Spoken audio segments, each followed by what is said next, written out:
you guys are new to the podcast, a lot of the conversations we've had before are about influencer marketing and social media. And if you're already a little bit like, what are these girls talking about? We are just skimming the surface of our theories. So this is like, we are really just slowly opening up the curtain to you guys into all of the theories that Lizzie and I discuss. And I promise if you just hang on to the podcast, it may open your eyes to a few things that maybe like I will say it probably will open up a lot of rabbit holes for you. But this one is one that's really easy to start with. Ready to level up in 2025? Tune into Branding with Bex for insightful conversations, captivating guests, and practical tips. Whether you're on a walk, in the car, or getting ready in the morning, grab your headphones and let's dive into the world of branding together. So for those of you jumping on our podcast, we're actually catching up about a local restaurant / bar that actually was just on bar rescue and was flipped into a new bar and restaurant. It was previously called Hurricane Creek. They rebranded it to Neon Rodeo, and there's definitely some people that like it. Some people don't love the new name, but overall we're really excited to go and check it out. And I think that might be something that we're going to do in the very near future. So we'll definitely take you guys along for the journey when we do that too. Welcome back to Branding with Bex. On today's episode, we have Lizzie, who is a longtime veteran of the Branding with Bex podcast. I feel like I don't even know if I have to do an introduction anymore. Everybody already knows you. But we are talking about a lot of different topics on today's podcast and super excited to have a little bit of fun with this one. I think it's going to be interesting. We're opening up the conversation. We're not just putting ourselves in this social media box or influencer box, and we're going to have some fun. So Lizzie, I don't know if you want to do a little intro about you. Sure. So hopefully you guys have seen some of the podcasts that we've done. So I'm super happy to be back. But if you guys are just tuning in, Mike and I have been long-time friends. So also we do social media together. I've done fitness influencing, fitness modeling, lifestyle modeling, and I have my own activewear brand. So if you guys haven't seen that episode, definitely give that one a good feel, because that one is good. And we just also did one not too long ago with social media and exposing some MLM secrets. Yes, which was a very interesting podcast. That one actually went out this week. The activewear line was the most listened to last year. So if you're interested in starting your own business, I definitely recommend tuning into that one. This week's episode, when we talked all about MLMs, we really gave you guys the inside scoop on what it's like to be approached by one from an influencer perspective and more about the behind the scenes of what it actually is. I think there's a lot of people that get excited about the facade of joining and, starting this whole big journey with an MLM, and unfortunately it doesn't really work out for a lot of people. For some it does, so we don't totally discredit MLMs in the podcast. But if you are considering joining one yourself, or you're a part of one and maybe it's not going as planned, definitely check out that episode, because we do give you guys the inside scoop from personal experience.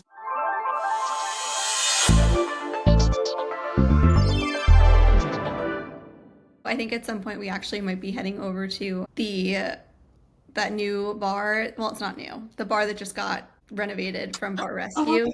Yes. I know they want to go check it out and support, since, except the new name, not my favorite, but it is what it is. I wonder what's behind that, because someone was hinting that there's a company called Neon. It was Neon and something, and they're thinking that person may have a connection with it, and that's why Neon came about. But I don't know. It could be a reach. Wait, no, that's interesting. I actually got an ad for that. It was called Neon app, and I actually clicked it because I thought it was Neon Rodeo. I thought it was, that's what it's called, right? Neon Rodeo. I thought it was the new bar, and so I clicked through that app, and I was like, what is this? This is not the local bar that got renovated. But I thought that's so weird that they would rebrand a bar and restaurant in the same, but I've only seen videos of it online. I haven't driven by the new okay. So. I am curious, because I will say though, I feel like Neon Rodeo, even though it's more memorable, because as you were talking, I was like, I don't even remember what it's called. And then I don't even remember what the second one's called. But then I was like, oh yeah, it's this. I hard time associating it. Yeah, I think Hurricane Creek I liked because it was Florida vibes. I didn't even actually really notice that until I hear hurricane all the time. So I'm just Creek. Little country. Yeah. I don't know. I'll have to see the inside of it with all of the renovations to see, what it looks like. But obviously you want to support small business or local business. But a lot of people aren't super enthusiastic about the name from what I've seen online. Yeah. So we'll see what what comes about in terms of like a redesign. It should be very interesting. So today we have a lot of topics to discuss, but I think we're going to keep it not super long podcast, just a fun podcast. And I think some of the things we wanted to discuss involved the conversation about the Mandela Effect, which is a really interesting one. And then I also have some notes here. Lizzie and I went to the beach recently and wrote down some different ideas.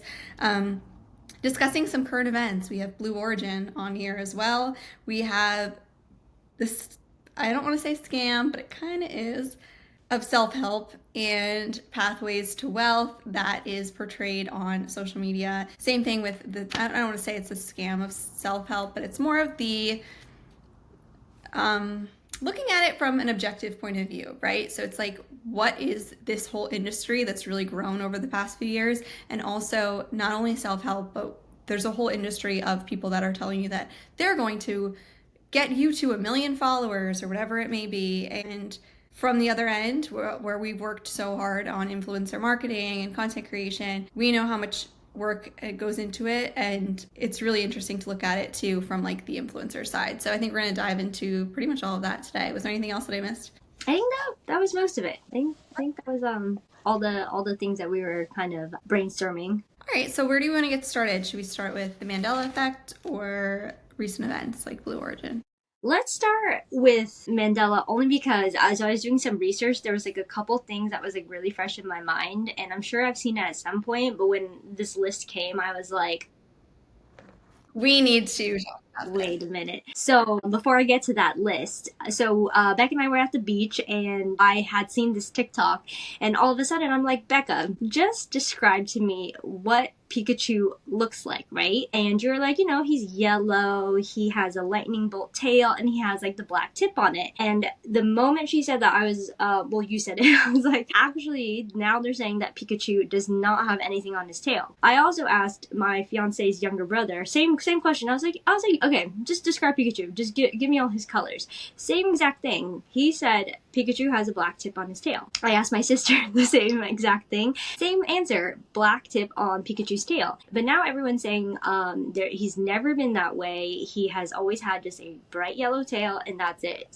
As we dive into the Mandela Effect, so for people that are not familiar, it was inspired by actually Nelson Mandela. A lot of people believe that he died in jail after he got arrested, but apparently he was released, lived a lengthy life, and died just of I can't remember exactly how he died. I wouldn't say natural causes, but something of that manner. But he didn't die in jail. That's the thing, is that everyone believed that he died in jail, died for that cause, and lo and behold, history is saying otherwise. If you guys are new to the podcast, a lot of the conversations we've had before are about influencer marketing and social media. And if you're already a little bit like, what are these girls talking about? We are just skimming the surface of our theories. So this is like, we are really just slowly opening up the curtain to you guys into all of the theories that Lizzie and I discuss. And I promise if you just hang on to the podcast, it may open your eyes to a few things that maybe like this could,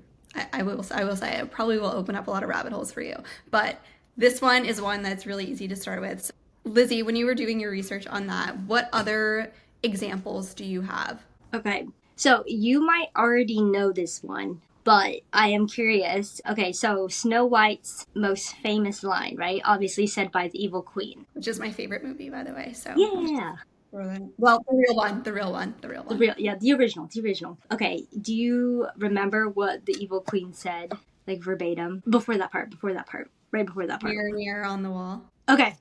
So apparently it's magic mirror on the wall. And when I read that, I was like, I have never heard magic mirror. There's also a movie called Mirror Mirror where, that phrase that comes from. So there was one. There's also... Oh, no, go ahead. I feel the word magic is such a strong adjective that it's not really used that frequently. So I feel like if we heard magic mirror, we would have picked up on it. The fact that we all thought it was mirror, mirror on the wall is, a little weird that we all kind of had that perception of it. And now suddenly, just kidding, it was something else. Going along with the children's fairy tale books, this was not really a fairy tale, but the Berenstain Bears is actually pronounced the Berenstain Bears. And looking back, I was almost positive it was the Berenstain Bears. That was another little example too. Just wanted to throw that one in there too. Oh no, for sure. And I feel like, but like you said, those sounds are so distinctive. Like it's really hard to kind of, I feel like, mistake mirror and magic. And I only know this specifically is that, so my niece, my eldest one, she, for some reason, she had a tough time saying mirror. She kept wanting to say mirror, and so like Oh that my, was stuck to my head because she just wanted to keep saying mirror. And I was like, no, like it's a mirror, like mirror, mirror.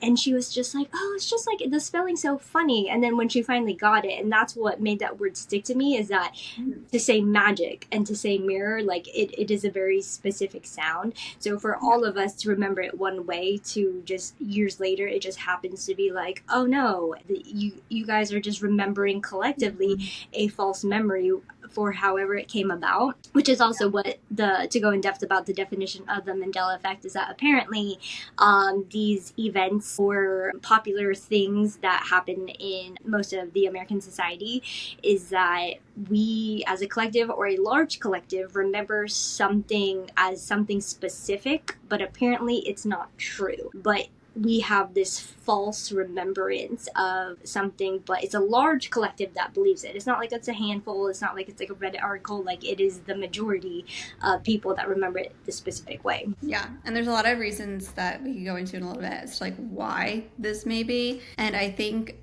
there's so many examples. There was another, wasn't there a Scooby-Doo example too? There was also the Fruit of the Loom logo. Mm-hmm. Some people say like there was fruit coming out of the cornucopia. Some people say there wasn't. And then the Monopoly guy monocle, Mm-hmm. have one. I feel like there's more people that remember things one way, and then you hear, oh no, it's actually this, and you're wondering, did they flip it on us? What happened? I actually just sent over Lizzie something I saw on Instagram, and it was about how if you watch the show Black Mirror, we're really talking about mirrors today, I don't know why, but if you watch the show Black Mirror, there was an episode that was released, like there were two different versions of the same episode that was released to the audience, and people were getting like really confused about it.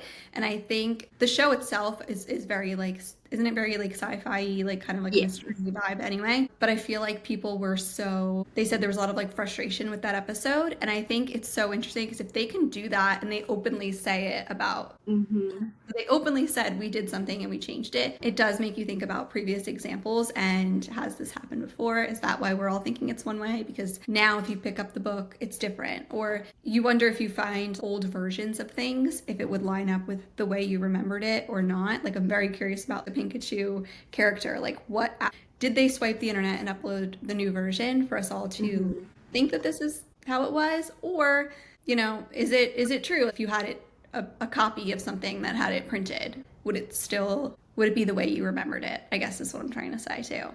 Mm-hmm.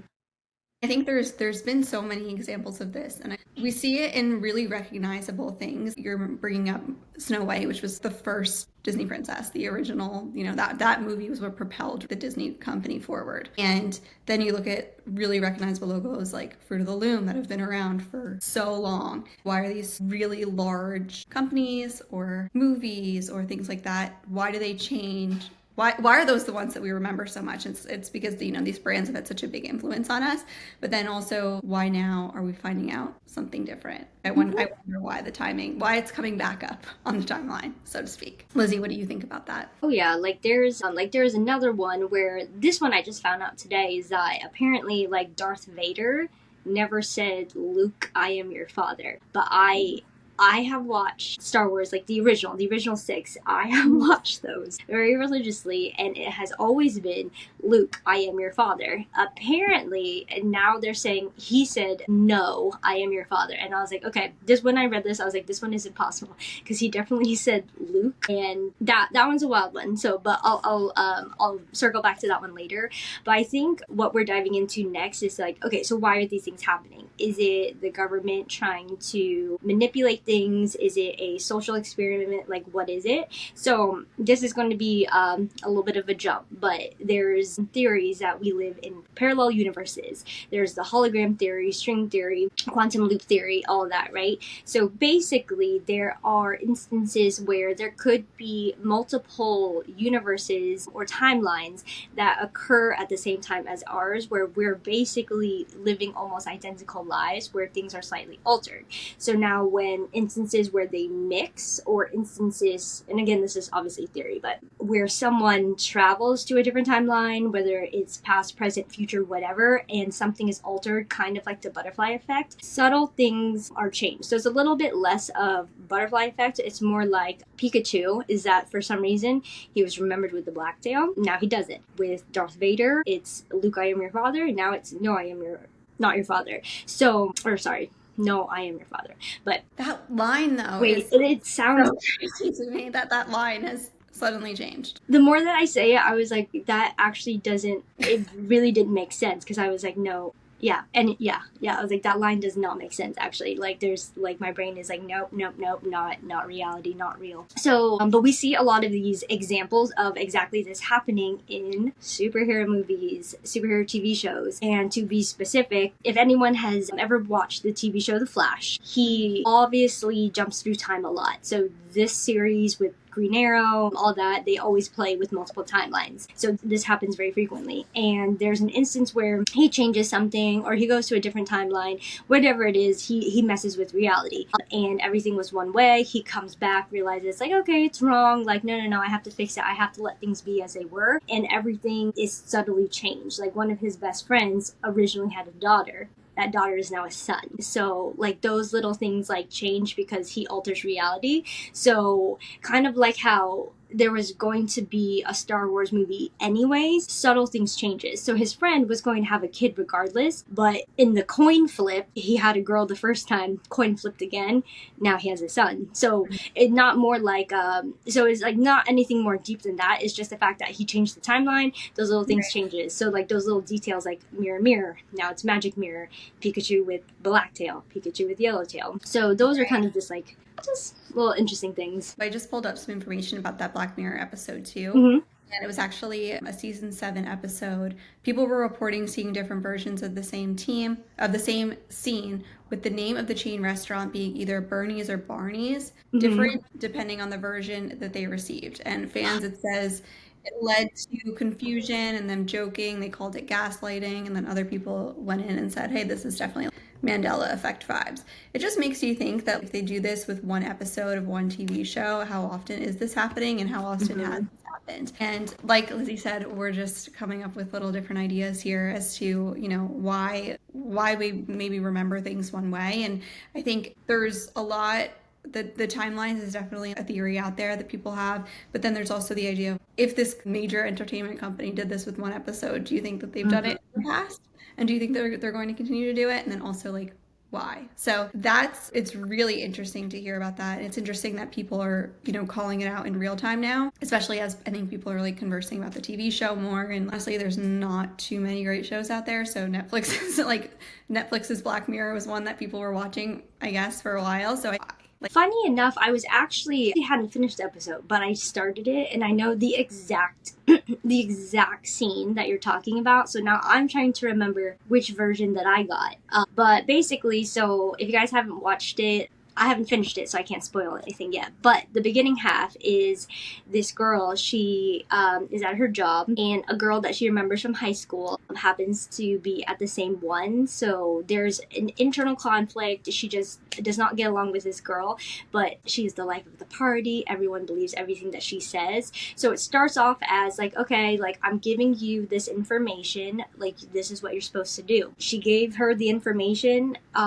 It all went chaotic, it all went wrong, and then she's like, well, I don't know why it did, because I told her X, Y, and Z. And the girl was like, no, you didn't, you told me this. And she was like, no, I specifically said like mirror, but then the girl's like, no, you definitely said magic mirror. So the scene goes on, and then the Barneys and Bernies, so this is where she escalated, like she kind of lost it. So they even looked it up. She was like, no, I remember it as, I'm pretty sure I have the episode where the girl thought it was Bernie's, and everyone was trying to tell her that it was Barney's, and she goes, no, my fiance or whoever worked there for so many years, he even has a hat that says it, right? So they looked it up, and she was wrong. So she stormed home and was like, let me see your hat. And it was the opposite of how she remembered it, even down to the hat. And she's like staring at this thing like she's like, there's no way. Like there's something clicking in her head that like, okay, something's off and something's wrong. But I'll have to finish the episode and let you know, because that's about as far as I got. Because I got frustrated too, because I felt for her, because I'm just like, it just felt too familiar, but I couldn't pinpoint why. You see so many examples of that, and the fact that they put it in the movie just makes you either like, there's a reason they kind of want it in your face. Some other examples that I just remembered, the Scooby-Doo one, and that was that Shaggy, I remember this too, he had a big Adam's apple. Now they're saying he didn't have an Adam's apple, but I definitely think he did. They're saying that a lot of people remember Mickey Mouse having suspenders in Steamboat Willie, and he didn't. There's another example of, okay, this one, come on. The Wizard of Oz, when she says, fly, my pretties, fly, she's actually just saying, fly, fly, fly. Okay. I definitely remember my pretties being in there. Yes. And then Captain Crunch is not spelled Captain. It's CAP apostrophe N. I feel like there were so many letters on the box now that doesn't seem right to me. Snoopy's tail, they tell you it's black, but in reality it's white with a black spot on it. Frosted Flakes, Tony the Tiger has a blue nose, not a black nose. Many people remember him with a black nose. Wait, they're saying he has a blue nose? Mm-hmm. Now?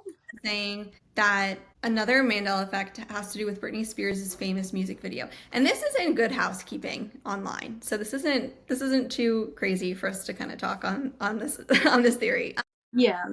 Basically, many people remember Britney Spears wearing a microphone headset in the video where she's wearing that red patent leather, like... Yes, and they're saying that she doesn't have one?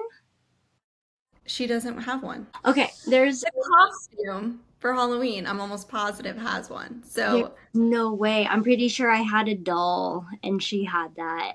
Mm-hmm. And I remember I love Britney, but I thought it would be funny if we all went as Halloween as the many stages of Britney. The many stages of Britney. But I specifically in my mind was like, oh, well, the red one would be easy.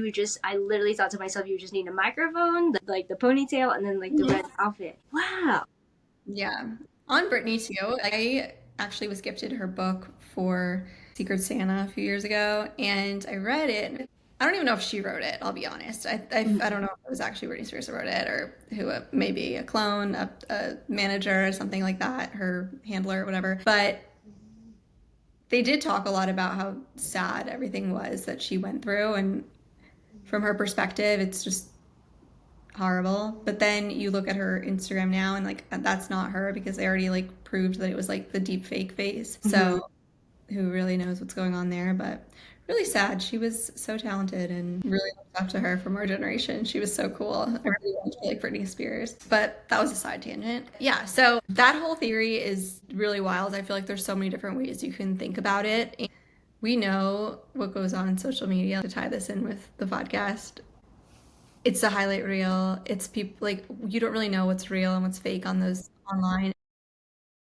You don't know what's real and fake with all of the AI happening. There are some influencers that are starting to kind of expose, they'll post their Instagram story and it's their hand, but then the background is changed so that it looks like they're enjoying this drink on a tropical vacation, and it's just an edited background, but it looks so realistic now. People are going to start remembering things that, similar to the Mandela Effect, aren't actually real or actually happening, which is really wild too. So who even knows anymore at this point, what's real on social media, on TV, anything like that. Honestly though, I think we were talking about, you might have sent me the reel where people walked around the grocery store and complained about all the different things, and the guy was doing a green screen and he was like, she just made that up. He's like, if you buy a pineapple whole, or if you buy a pineapple in a plastic container, she's trying to claim that, oh, don't buy in the plastic container because it's going to mold and you'll get all these different things. And we're just kind of like, okay, that is a little bit of a stretch now. And it's just, I noticed especially in fitness influencing is that they come up with these wild workouts, and I'm just like, that is no, this, if you put your leg up one way, this angle, I'm sorry, it's not going to target anything more than what the basic the basic move is. But yeah, I've seen a lot of where like it's so hard to tell what's real or fake, and so I'm wondering if I feel like our society goes through periods of desensitization, normalization. They gently put things in mainstream media, movies, the superheroes, things that are popular, to get us accustomed to this. So it's not unironic that with the world of AI and deepfakes and video editing, that all this is resurfacing, and then all these examples are just now boom boom boom boom boom all of a sudden, like, wait, why now? Like, why are all these like different instances kind of like coming into a snowball effect that is bringing up to our attention now? Like, are we supposed to pay attention to it? Do they want to us distracted more, or is there something bigger kind of going on, being like, hey, we can mess with you guys at any time? So because the mind is fragile, memories can be really fragile. Mm-hmm. There's also studies where, like, if you're a witness to something, if you don't write down your statement, or if you don't give your statement, almost, I forget the exact time, but it's a very, very, very, very narrow window. So that's why these court cases can be a little bit dangerous for witnesses, because as time stretches, it is harder to remember certain things. Yeah. But there are specific things, phrases that, like, especially when they're like endearing to your childhood, like, you're going to remember those details. Yeah. Definitely. And I think that also goes along with the timelines. I just saw something interesting. Time, when people say it goes by really fast, or there's years that go by fast, and why things in your childhood seem slower, it's actually because the way your memory works, you remember the big milestones. Those feel longer and more stretched. First, the day-to-day daily work grind. So those days kind of feel really shrunk and smaller and shorter periods of time, versus maybe, let's be honest, school day felt really long under those fluorescent lights, and that's why maybe those years felt so much longer in our heads. Same amount of time that we were devoting to something, but when you're working, doing something versus having to sit in a classroom, but it's very, very different from the way your memory remembers things. And then also big milestones in your life or big vacations you took, those feel longer periods of time versus it was just a week. And so it is interesting to think about things from those timelines. And as you were bringing up the memory and putting things in your face for a reason, this also led me to that other point that we discussed, which was about Coachella, which brings us to a current event, kind of. By the time this episode airs and I edit it, we'll see if it's relevant anymore. But basically, recently with Coachella, there was one thing that I noticed, and I know that the way that it works with influencers is that they put this idea or this thing out there, and it feels like they want them all to talk about the same thing. And this year, one thing I really noticed was the push to watch Lady Gaga's performance, which I did not watch it because I don't care or contribute to really anything that has to do with Coachella, the music industry, stuff like that. But there were clips of it that went up on social media, and it was very dark, evil, creepy vibe to it. And then you saw these big name influencers suddenly so excited to see this performance. Really, not to be mean, but I don't feel like Lady Gaga was that relevant anymore. Maybe she is. I'm also not, the one to talk to you about pop culture, but I didn't think she was really in the spotlight as much as she had been in the past. And there was such a big push to watch her performance. Like, suddenly these influencers were the biggest Lady Gaga fans, and they were posting on their stories that they couldn't wait to watch her, or on, making a whole video dedicated to how excited they were about her, posting Instagram stories about how they had no words after seeing the performance because it was so good. And it made you think, why is there a sudden push to care about this? And honestly, I feel like more and more Coachella is losing its relevance. I don't think people really care about it. It's not the Vanessa Hudgens Coachella era anymore, where it was like super cool to go to Coachella. Now it's kind of just, I don't know, it just has this like weird aura about it where I don't feel like people are like enticed to go. Before, it was kind of like the influencer Olympics, where if you got invited to Coachella, everyone was like such a huge deal. But now the thought going and staying in a house with all these influencers in this crazy situation, that is not appealing at all to me. But it was cool for a period of time, and now people don't really care. People don't really devote attention to caring about what happened at Coachella anymore. The outfits were such a big thing to look for, and now who really cares? Honestly, the outfits this year that I saw on Instagram were really not good, and just weren't really what they should be, in my opinion. They really weren't working for them. I don't know who styled them, but that idea of getting you to care about something on purpose ties into what we were talking about. Why the push for this? You really have to think about that, and there's a lot of people that don't. I have to go watch her performance now, instead of thinking, why are we all pushing this? What do they want us to see, and why do they want us to see it?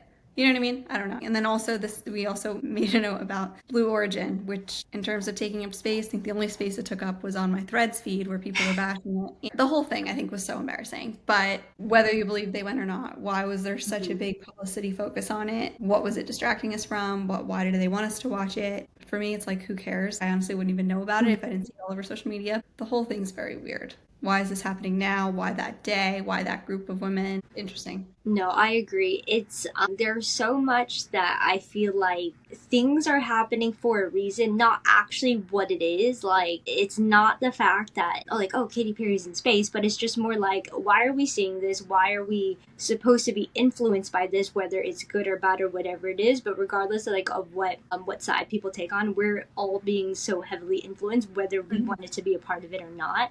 So with Lady Gaga, I remember I think it was like the VMAs, and she was booed relentlessly. Like she was just not a popular pop star, and I'll never forget that because at the time she was like dancing her heart away, and the boos were so loud for that kind of space. To all of a sudden there's a switch, not necessarily for her popularity, but that's I think what made us very curious when her popularity at Coachella came about, was that okay, this woman was almost like booed off the stage to all of a sudden now she is like everyone's like favorite, or at this point idolizing her like probably a little bit more than Taylor Swift. I feel like Taylor Swift just went quiet, and then all of a sudden, here comes Suddenly Gaga. she was on the spotlight too. Yeah.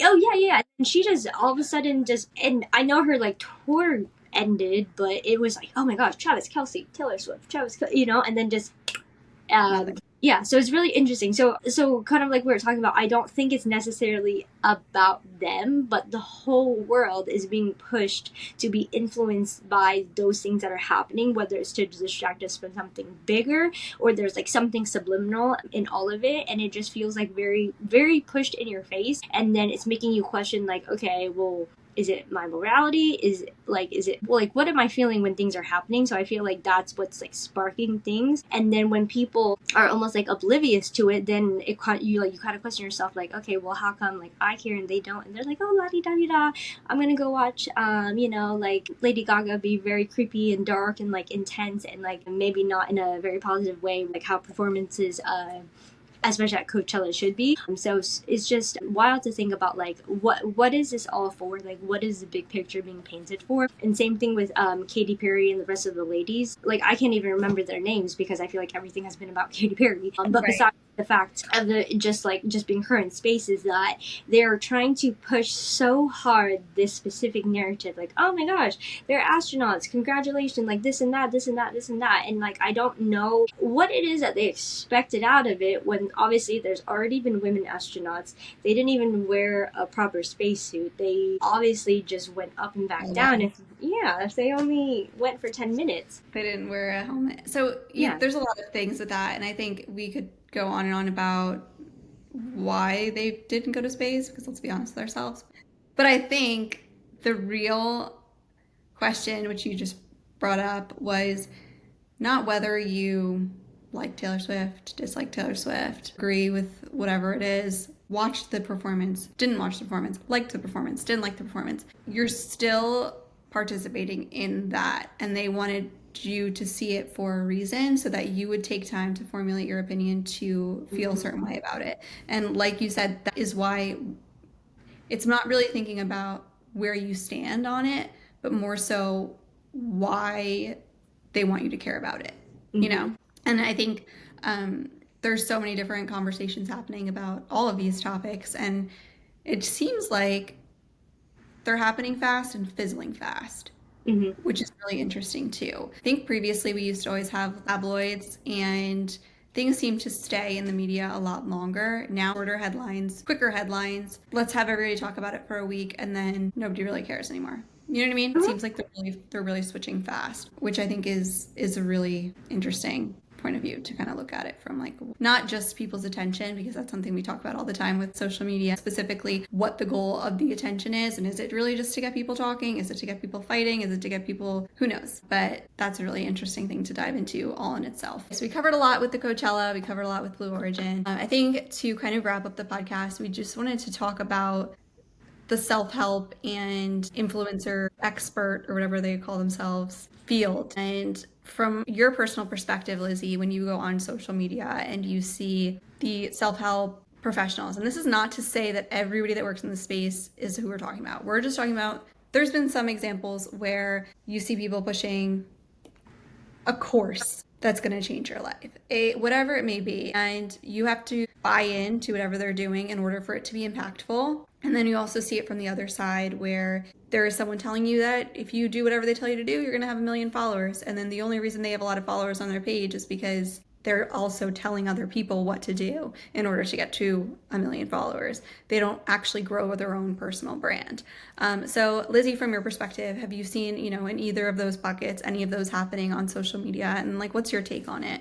I see that all the time, and I did like a small YouTube video discussing people that dive into self-help because they all have this consistent pattern. So I do follow some influencers on YouTube and Instagram that offer Instagram advice because the way that they bring it up, it just feels natural. They make it feel believable, and they give you pieces that are actually doable, and you can see, I wouldn't say results, but what they say, you do it and it comes out to be true. However, the deeper that you dive into it, of course, like knowledge is power. You should capitalize on it if you can, right? Like a fitness trainer, they're not going to give out everything for free, right? Because they spent the time doing it. However, these people, when they do it, you look at the patterns, you look at their page, and their own page doesn't live up to what they're saying. The kind of what they have going for them is their follower count, but like we've been talking about, it's everything is so easy to fake. You don't know what's true, you don't know what's real anymore. So I see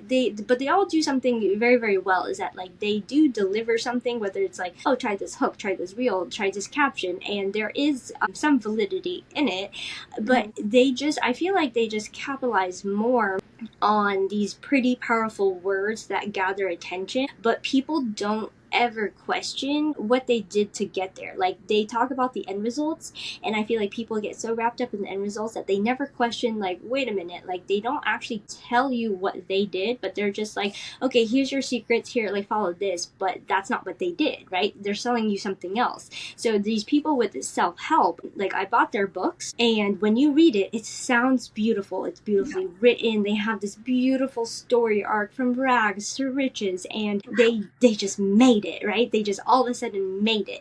But they never tell you what they did to make it. They just, everything was down, and then they were in the right place, the right time. They took one more chance, and then boom, millions. They didn't give up. They kept going. They never. I think there's definitely a lack of tangible steps to take when it comes to that too. But I also think it's really easy for people to get wrapped up in the constant cycle of trying to pursue the self-help and then not actually doing anything in addition to reading or consuming the information to actually take those actionable steps. There's a lot coming out right now about the whole self-help industry as a whole. I didn't realize it until I was on Threads, and Threads is honestly a wild zone. There is no rules on, like, I don't even know what Threads is, but when you go on, there's just a variety of things that come up, and one of them being the self-help space got brought up recently, and someone who's very famous in self-help, actually her whole career is self-help. I don't even really know what she does aside from that. She was a professor, and her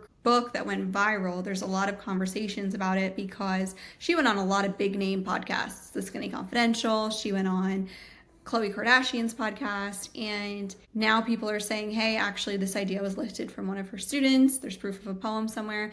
Whether that's true or not, I don't know, but you start to kind of think, where did these ideas come from? Did they really just think up something new? And it's so groundbreaking that they had to then sell it to everybody. And then the book sold out fast too. I mean, people were really into it. It's great if you're reading something that makes you feel better or whatever it may be. I'm not going to say that all of the self-help isn't a great idea, but I think that there are so many people that put this image out there, and then you wonder, are they really happy? Why are we holding some people up to like a higher level than our own selves just because they present themselves more confidently? To me, it makes me wonder, what's the draw to spend money to hear them?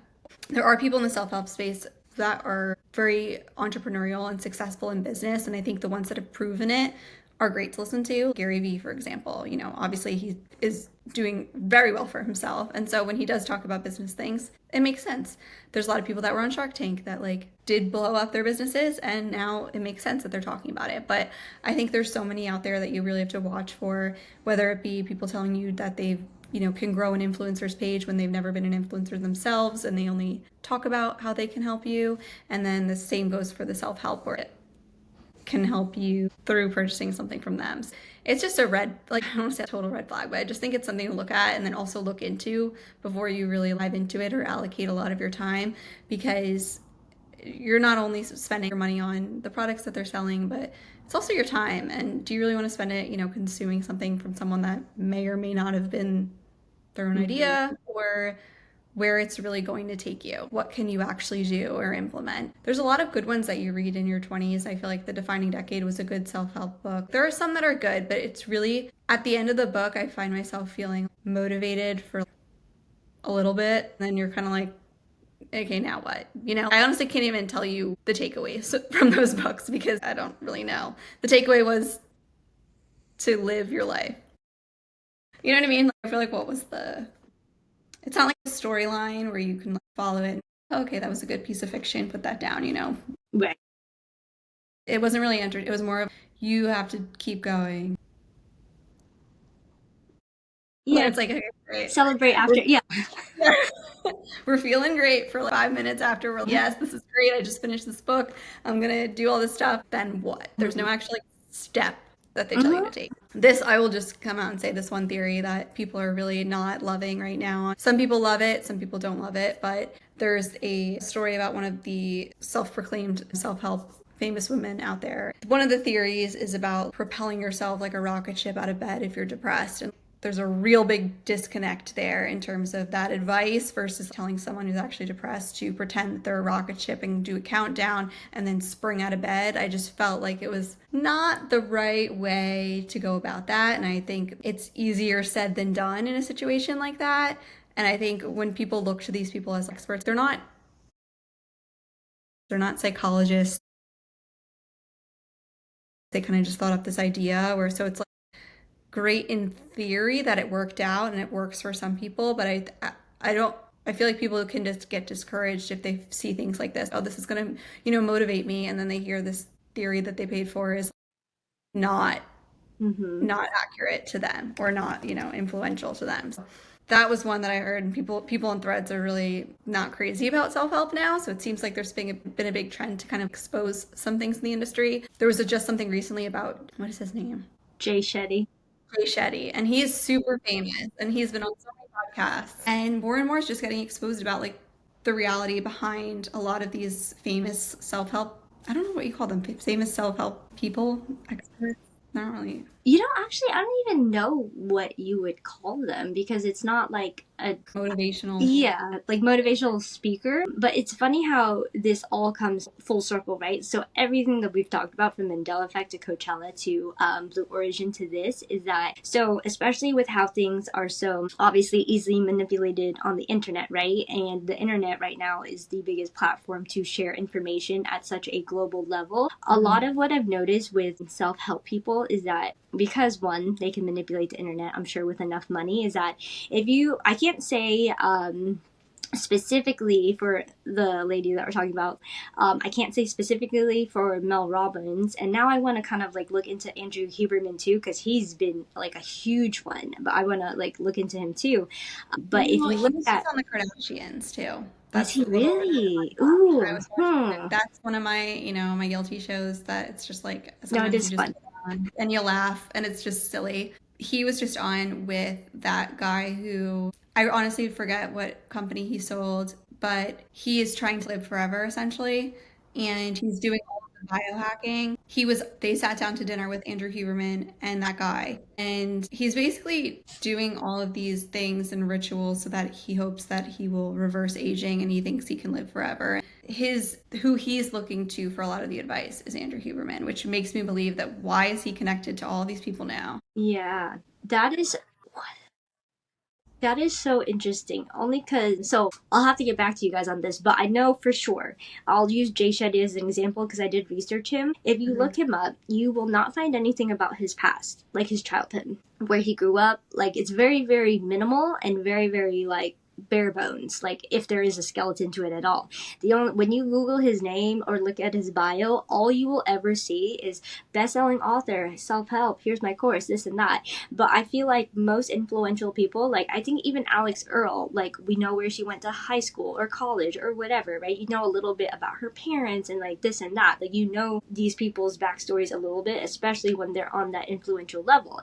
But no, you will not find anything about him past when he became famous for his self-help journey. And I thought that was super suspicious. So suspicious Yeah. that it's why don't we know like a little bit more? But then the question is like no one ever questions it, like those little details. People, well, I guess now they're questioning it, but for a very, very long time, like no one questions it. And they're like how did this guy make his money? In his book, you know, like same thing, he just reaches this pivotal point in his life, and then it was like the aha moment, he made it, but he never specifically tells you how he made his $1,000,000. They tell you about the spiritual journey. I know he was a monk, or apparently he lied about that, but Yeah, he went, I heard you like that. he went on his journey and then failed and then came back, and then that failure is what taught him whatever it was, and then that apparently made him $1,000,000 or more. Okay. Get you get a really nice polished story of all of these people as to what they did to change, and it's so true about that too. I don't know anything about a lot of the background, or they tell you this likely it was this 1 second that they decided to get out of bed and now it changed. And I'm not saying little steps can't change your life, they absolutely can, but I think sometimes it's the story is a little vague, and then when you look into it more, it doesn't really add up in all cases either. So that the fact that there's no background, you don't really know them or much about it, I think is a big difference too. Because like influencers, they're people that grew over time. You saw like the journey. Some of these people, kind of like, why were they put in your face and why are they declared experts? You don't really have any, like the next day they were famous. It's like overnight. Hey, there's no such thing as overnight success, but I definitely don't believe that, because I think if you join and they pick you or whatever it may be, now you're a part of it. And that's kind of what makes me believe like a lot of these self-help people, why are they in our face so much, or why are their methods telling us to do things that maybe are good or aren't good? Like we really don't know. Why are we trusting that this random person is telling us the way that they tell us should live our lives or how we should react to certain situations? Yeah, I don't know. I think people put a lot of trust in strangers on the internet that they really shouldn't. They put Yeah. so much faith in them, and I think like a lot of it is like, so of course, like I love affirmations, like Hmm. yes, speak positive to yourself, that is Of 100% course. true. Like speak positive to yourself. Negativity, like the rotten apple theory, like if you have one Yeah. negative person that is in your group will significantly perform poorer. Same thing with negative remarks. You do it again, you're more likely to do worse, versus if you got a positive remark, even if you did terrible the first time, positivity will help increase your ability. So I don't discredit any of that. It's just that I feel like a lot of these people that are famous from self-help, like they just have, it's almost like they have like a way of words, like they know how to get people to listen to them in a sense where like we almost like worship them and we worship everything that they say. And I feel like they capitalize on the common things that people gravitate towards. There's commonality in a specific kind of hurt, there's a commonality in a specific point in your life, in your journey, where I do think we are in a generation where we do kind of feel stuck because we see the potentiality for more, and we just don't want to live the same cycle of a life, because the internet and social media and everything I think has broadened that, where it's not so simple, it's not so cut and dry. Like we are blessed to have more opportunities than we did before. However, with that being said, given those opportunities, I think people take advantage of people who are seeking that help and willing to pay for it, not realizing that not all of them, but these people regurgitate common knowledge, or they take knowledge somebody else has already discovered, but they exploit it to a whole different level. Like, I don't think it's very deserving if someone charges $10,000 for a course for what? Like, to understand yourself better and then take that course and resell it to somebody else. Like, that's where it gets.